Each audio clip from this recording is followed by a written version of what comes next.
In this video, I will be installing ditch lights on a 3rd gen Tacoma. I will show you some of the features of the Cali Raised lights, how to assemble the brackets and mount them, how to modify the wire harness so they can be controlled by a switch panel, and the final operation. Stay tuned.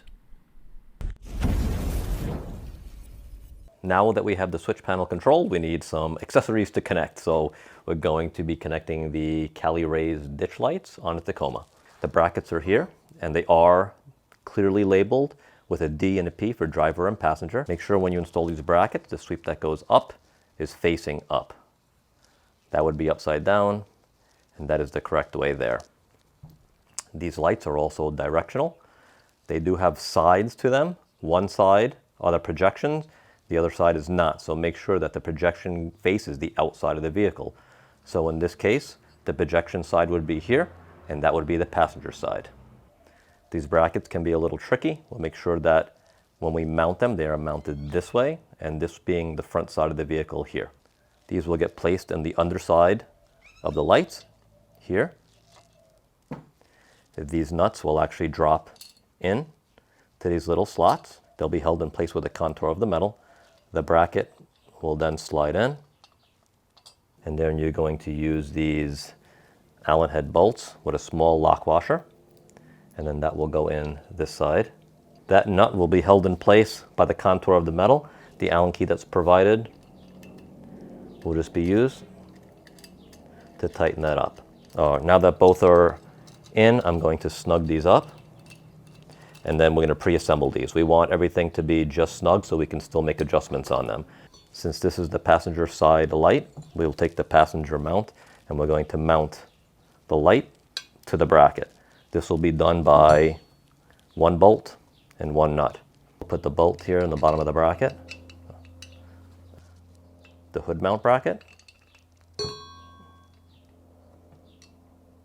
We will snug these up, and we'll make the final adjustments while this is on the car, and then do the final tightening down. This is how the ditch light will look right before we mount it. So let's go mount it up right now. Don't forget, if you're using Cali Raised ditch lights, make sure the projection side lights are facing outwards. So this is the passenger side, passenger bracket. We're going to slip this behind the hood.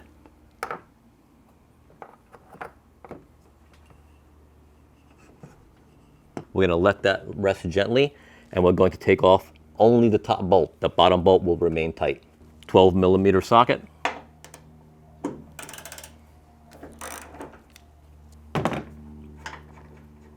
If you loosen that bottom bolt and you lose alignment with the hood, you're going to have a hell of a time getting it back aligned.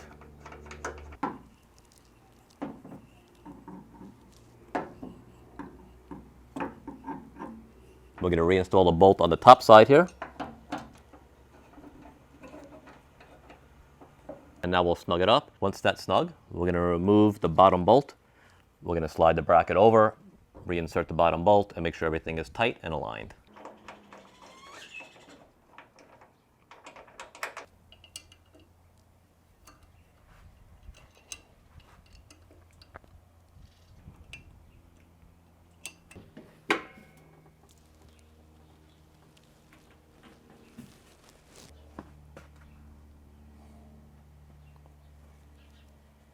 All right, the passenger side ditch light is mounted, and we do have clearance. It is extremely tight when the hood is up with the wiper, but there is clearance there. The hood is tight, but it's not bad. When the hood is down, there's plenty of clearance on the wiper, and the distance to the hood is actually still good. Let's go ahead and do the driver's side. We have the driver's side ditch light on, and clearance is tight, but it was a little bit better, a little easier on this side to mount because the windshield wiper is not here. On the passenger side, which was the first one that I installed, it was a little tighter because of that windshield wiper. I was worried that I had the wrong bracket. I realized after that it just was a tight tolerance on the windshield wiper.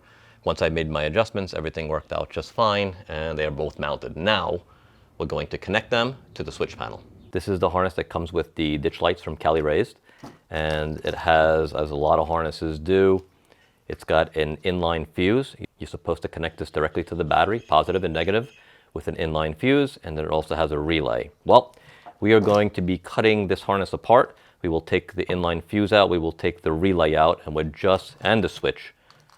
that will also go. We're going to be using the switch panel we just installed from Mike Tuning, and all we need is connections to each ditch light. We'll cut the harness to length, and all we need is that black and red wire for positive and ground, and we will operate these off the switch panel that's mounted in the cab. These are the two parts of the harness that will plug into the ditch lights, and what we're going to do here is we're actually just going to cut them.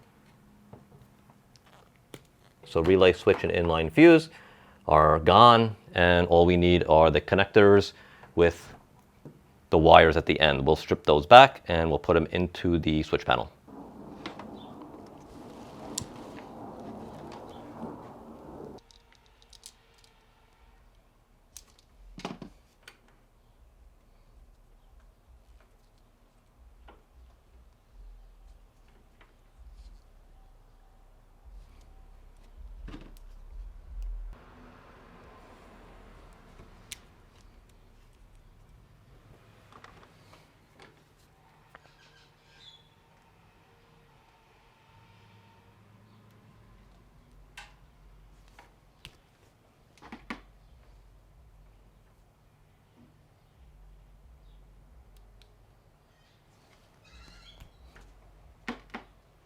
So this is stranded wire, and it'll go fine in the control panel. However, to make a better connection, what we're going to do is we're going to twist the strands together,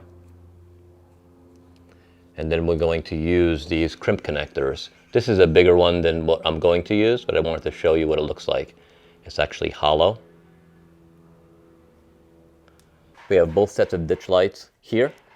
One from the passenger side, one from the driver's side. Now, since we want them to operate together, we're actually going to connect both of the blacks for ground. I'm going to be using one of those crimp connectors. So we'll slip that over the top.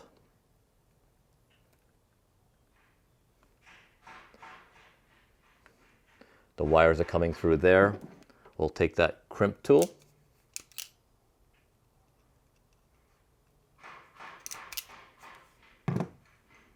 And now we have both ground wires connected. Let's do the same with the positive now.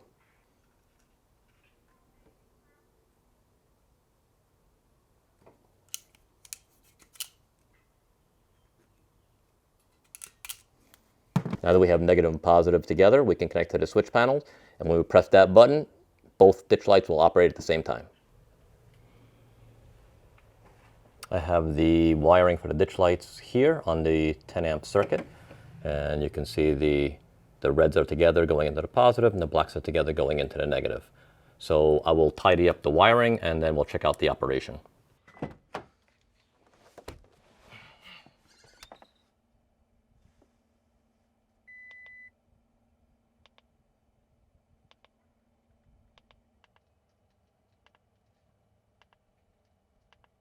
Thanks for watching. I hope this video was helpful, or at the very least, entertaining. I am giving away a free switch panel similar to the one in this video in 3 days on June 30th.